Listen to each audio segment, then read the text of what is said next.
I happen to know it's not a big committee, and I'm the only other person who's officially on the committee is Andy Bentley, who I think just joined. Um, Yeah. I know that There goes the neighborhood. Andy's here. yeah. Suzanne McLaren is also on this committee. She sent her regrets. Oh, nice. Very interested in being on the committee, but she had a conflict. And then Jean-Marc just emailed me this morning. He'd been planning to attend, but he had a conflict. So I would really love it if you'd all stay, if you could. It's only a half-hour meeting. And there's really the reason, and I actually made a sign-in sheet. Good.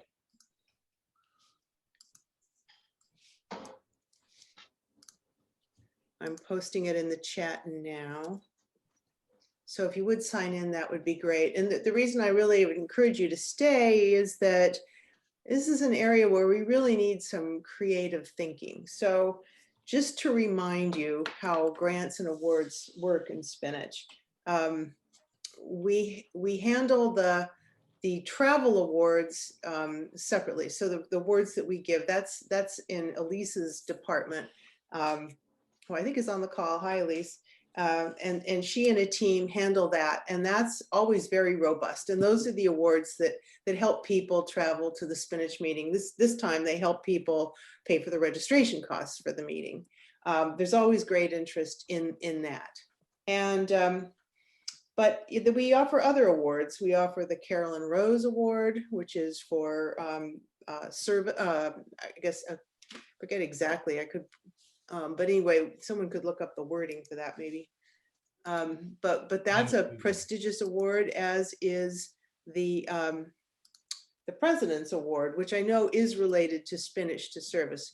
Okay, so the Carolyn Rose Award is the Society's highest honor and is given to a practitioner whose work has promoted the values and objectives of Spinach. We haven't given it since 2016. The President's Award is for superior service to the Society. Normally, this would involve exceptional service to offices, committees, and/or ongoing activities, and that hasn't been awarded since 2015. So we almost always give a special service award. This is a plaque. It's not a monetary award. This year, we're giving it to AIC, who has helped us organize. We also have a vendor recognition award, which hasn't been given in a while. And also then there's the Faber Innovation Grant, which is a research grant, actually $1,000 to help somebody with a research project on some aspect of natural history collections. We did give that last year. This year, I wouldn't really have expected it because I don't think most people were in a position to do any of that. But we really had no nominations for any of these. And maybe probably, maybe we need to publicize it more. But maybe we're going about this the wrong way. I mean, I think there might be a perception that these are awards for very, very senior people, but they don't have to be. And I'm involved in a different society that this year did something really interesting. They gave an award that has often been for kind of lifetime achievement. They gave it to a very young career person, but who's showing great promise. And I think that will really kind of energize things, and I don't know if that's a viable concept here, if people would be interested in it, but maybe we really need to just rethink this whole thing. I'd be really interested in what people's thoughts are on that.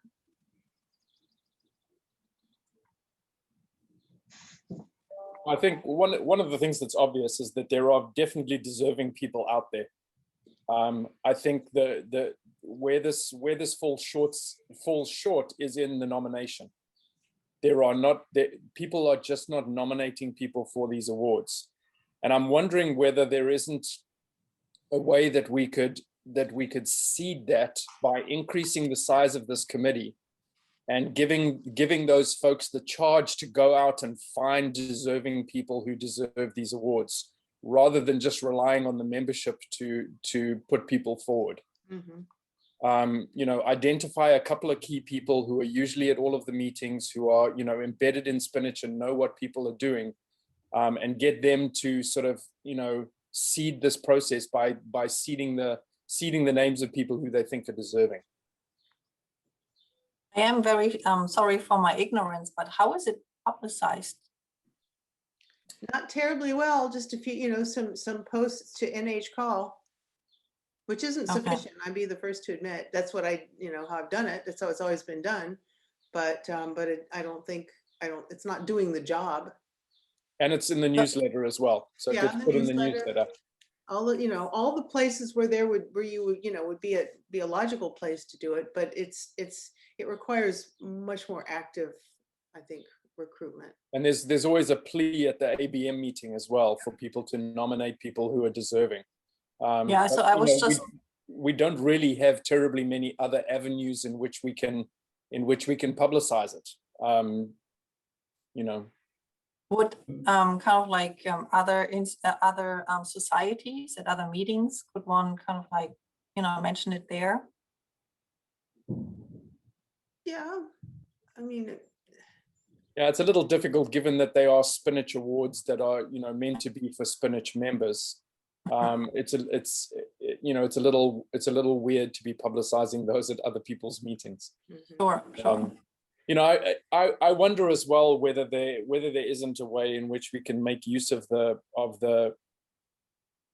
sort of membership emailing list to send out more frequent calls for nominees, rather than relying on NH Col, which is not just members, it's a whole bunch of other people, but rather sending it out just to the membership to try and encourage people to nominate. yeah. Is the Carolyn Rose Award open to anybody who's a practitioner of natural history? Yes. Collection management and care. I mean, we certainly have, allied societies, or groups, the Entomology Collection Network, I forget the herbarium group, Barb, but I mean, I think those are the groups we should be appealing to, because, we're just one agency that promotes good collection stewardship. ASIH, Andy, right? You guys have a collections committee. Somebody from ASIH may want to, nominate someone. It's a very good point, because membership is not required for the Carolyn Rose Award. I think we've seen a trend. Let me, since I'm on a roll here, I think we've seen a trend in a lot of professional societies where these lifetime achievement awards are going to a much younger constituency. I saw it in the Paleo Society. It used to be the person at the end of their career or after they've retired, acknowledgement. But now I think we're starting to see a much younger generation, that still has 15 to 20 years left in their career. I don't know. I think we should be smart about this. But I think, as Andy says, you gotta, somebody has to beat the bushes. It comes down to, somebody really promoting it. Shelley?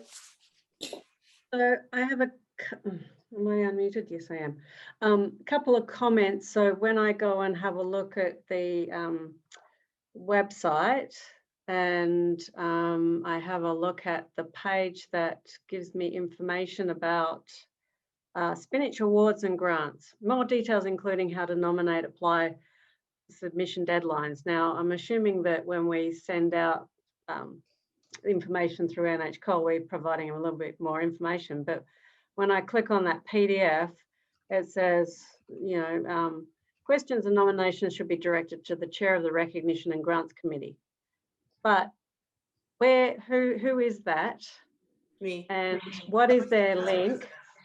Yeah, so, but the problem is, if Doesn't say. you want to nominate somebody, it's unclear who actually to send it to. And even when you go to the other page, it says, here's information about the chair of the Recognition and Grants Committee, and it goes to the whole council. So then you've got to go and find it. Yeah.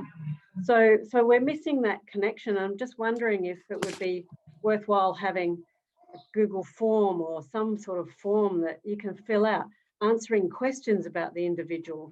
Why is this person, what have they done? How have they, helped with SPNHC, blah, blah, blah, and give a bit of guidance, because maybe that's a barrier. People aren't understanding what they're meant to submit, or how Yeah. or what information is needed. So maybe we just need to make it easier as well. That's an excellent idea. That's easy to do. I think one of the things that we could do that would facilitate people being able to find people in that council list is to put tags on that page so that you can actually link to a specific portion of that page. So that you can actually link to recognition and grants, not to the whole council page. You can actually link to that as a heading. So put in headings on that page so that you can actually link to them. That way you don't get just thrown to the whole council page, you get thrown to recognition and grants, and you can actually see who the person is that you need to contact. Yeah, or just even on that PDF, you can embed links within PDF. So, you know, put the link within there, and then here's where to apply, and you can just push the button and go straight to the form or something like that. Just making it so easy. Otherwise, you know, people want to apply and give nominations, but they might just go, oh, it's too hard. Yeah. Yeah, that's a great idea. Really, and easy to do. Mm. I think the same thing that's been said at many other meetings is that we need to take better, make better use of Zoom during the year, you know, not just do this at an annual meeting. Maybe quarterly or something would be a good idea for this committee, for all committees, I think, but I guess everybody, some might want to meet a lot more frequently than that. Some maybe it isn't as important, but that would help. That would help with the whole process. So I'm happy to start doing that. I hope people are signing up to be members of this committee. We need international. There are probably, I mean, I know there are people internationally who are making heroic efforts to keep collections going in all sorts of ways, you know, that we think we have it bad, you know, and that would be a wonderful way to use the Carolyn Rose Award, where the person doesn't even have to be a member of SPNHC. So maybe we could start by just asking people to, you know, send in stories about their, you know, collection heroes, and then that could lead to a nomination. Or 2 or 3. Yeah, 2 or 3. Start lining them up. Yeah, because I think a society, you know, this is such an important part of a society is to be handing out these awards, which really do mean something. And they actually mean a lot more probably to people in a mid-career stage than they do to people in an older career stage. This could be the difference between a change in rank, you know, an advancement. That's where you really need it. When you're old, you just want to keep going every day, right, Tim? Well, and especially from international institutions where, you know, awards are just so prized. I mean, the number of people that asked for a certificate to attend a virtual conference because it was going on their CV and they needed it, you know. Yeah. I think that's a great idea. I think, you know, having some sort of process where we can get people to showcase their heroes, or showcase a vendor that they've had a great experience with, or you know, somebody who they think is deserving of praise or whatever, and we can then draw from that pool to then be able to hand out awards. That's right. I just don't know how best to put that process in place. I think we have something at the University of Iowa where you can it's not like a yearly award where you have to, you know, get letters of recommendation and all this type of stuff. You can just put in a thing that's like a thank you type thing. You can thank a student, or you can send a student a gift basket or something, you know. Is there anything we can do where we can have like a sort of like you're saying, like a heroes wall or something on the website where you can just submit a paragraph about somebody and say, or some, you know, or a vendor or something, and, you know, just have that up on the website. Leah, I think, is always keen. I mean, she's very cooperative. We just have to tell her what we want, but there's no reason why we couldn't do that. Carol?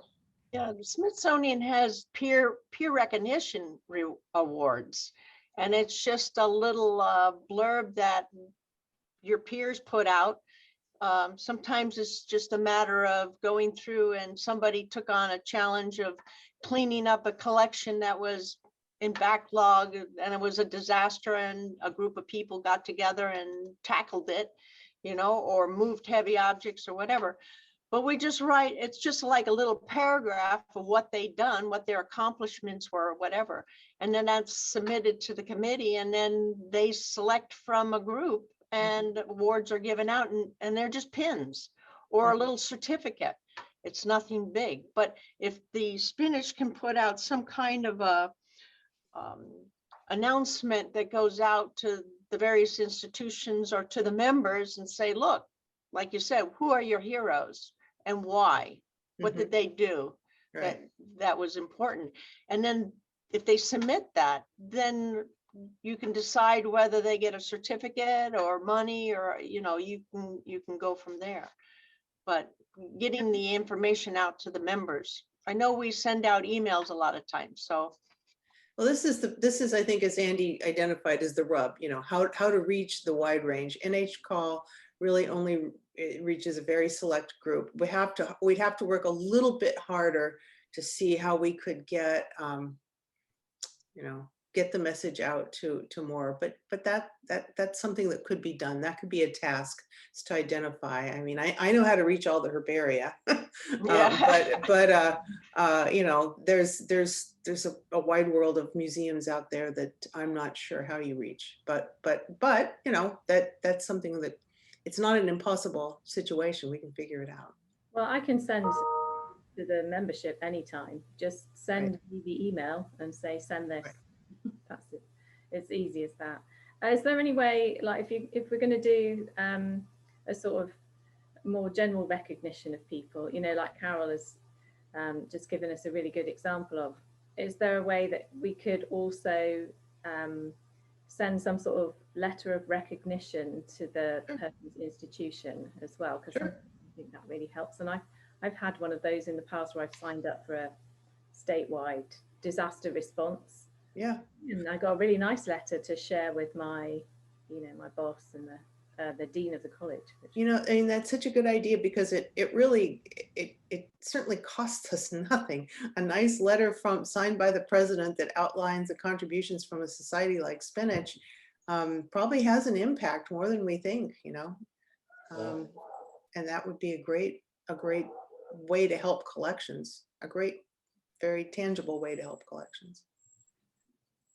Well, I agree. I think as Shelley said, I think we need to make this as easy as possible. So maybe coming up with a Google form or something like that where, you know, people with a big text box where people can just, you know, free text, you know, write something about the particular person, who they're nominating, and then, you know, maybe optionally tell us who they are. We don't necessarily need to know who they are, but maybe make it optional that they can tell us who they are.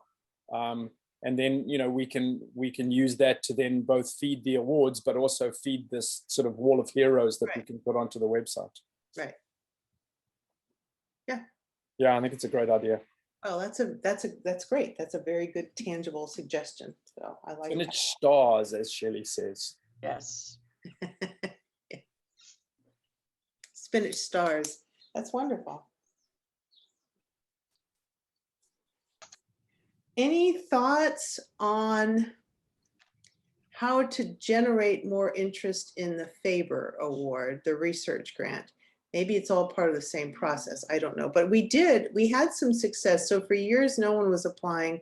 And I think, see, Andy, you were heavily involved in this. And wasn't it that the guidelines were perceived to be a little too restrictive and then you revised it? Yeah, we looked at the wording and we thought that the wording was too sort of research driven. It almost sounded as if it needed to be a full-blown research proposal in order to apply for the money. So we looked at the wording and we tried to rework it slightly to make it more open-ended, so that, you know, somebody who was doing a digitization project or somebody who was doing something that wouldn't necessarily be perceived as research would be eligible for the award. And so we tried to open it up a little more. And we've had a little bit of success. We've had a couple more applications, but again, much like all of the other awards, I think it needs to be publicized more. You know, and frankly, I think maybe we need to look at the amount that we're giving, and potentially up that slightly. You know, there's not much that you can do with $1,000 nowadays. And so maybe we need to look at upping it a little bit, and maybe that'll make it a little more attractive.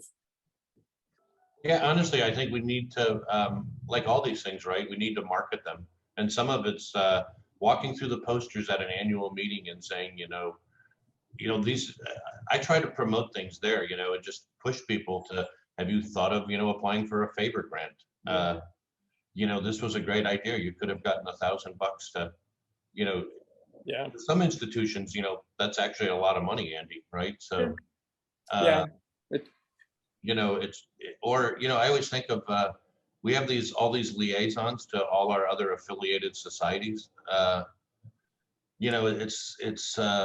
We should be asking them to, engage their communities.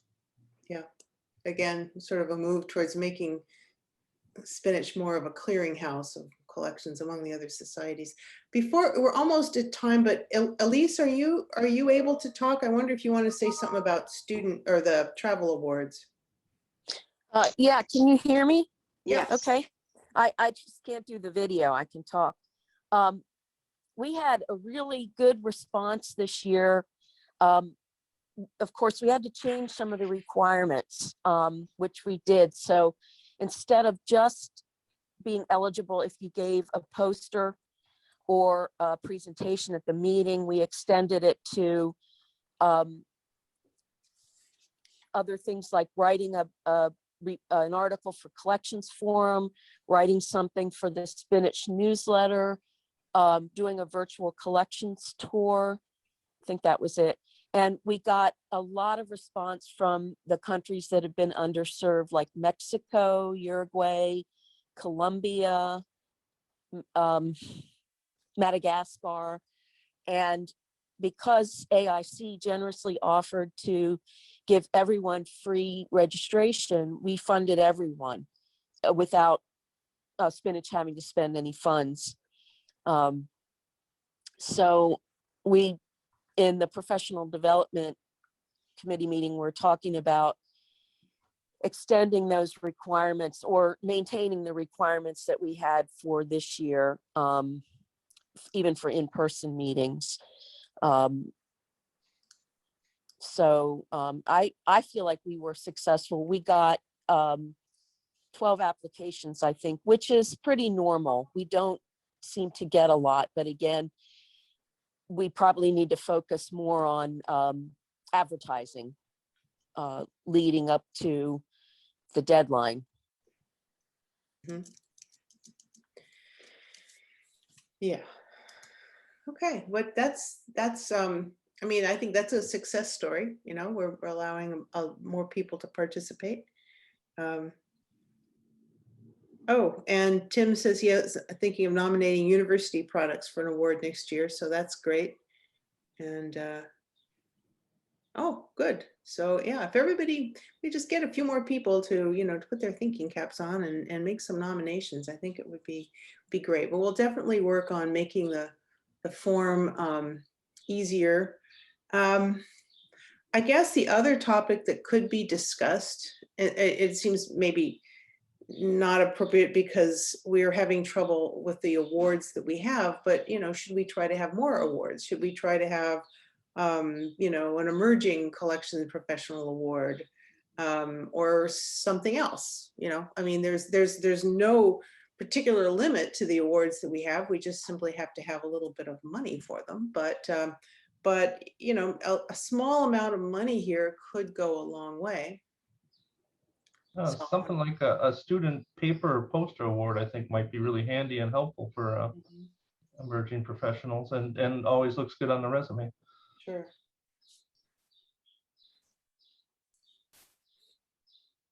And it'll certainly generate more papers and posters for meetings. Mm-hmm. Yeah. A number of societies have found that, offering a student award for papers generates a lot more interest in presenting. Yeah. I think it's a good idea. Sure. And I mean, they don't necessarily need to come with a monetary award either. No. Sometimes just the recognition is enough. Right. Yeah. Yeah, I don't think in most cases I know of, I don't think they do come with, those awards don't come with a recognition. They don't necessarily, I mean, maybe they don't really have to, you know, maybe just being recognized is enough, in which case, you know, the sky's the limit, really.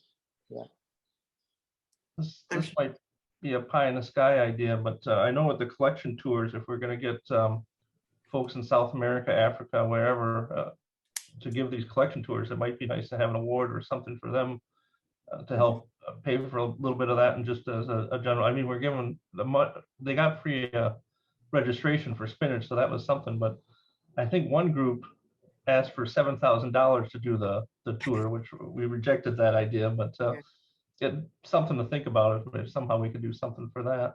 Mm-hmm. I like Shelley's idea of like giving a free or considering a free membership. Yeah. Yeah, that's a very, you know, good way. I guess in all of these things, you always have to consider the overhead. You know, I don't know whether, you know, when you start offering free memberships, that means that's one more job for membership to take care of. So we have to, you know, be mindful of the fact that everything we propose, there is a cost, even if there's not a monetary cost, there could be a cost in time. But, you know, maybe that's just an obstacle to be overcome by maybe another person involved to help with that. So. Well, that's easy to do anyway, to set that up. It's just, you know, it's super easy. And now I've got 3 more helpers. So. Oh, that's excellent. Good, great. Well, thanks so much for coming. I think this has been really good, and I feel encouraged that we can, you know, make some progress here and make this a better way to be, you know, not only recognizing people, but promoting our society and our work. So unless there are any final thoughts, we can give people a minute to regroup before the Biodiversity Crisis Committee starts.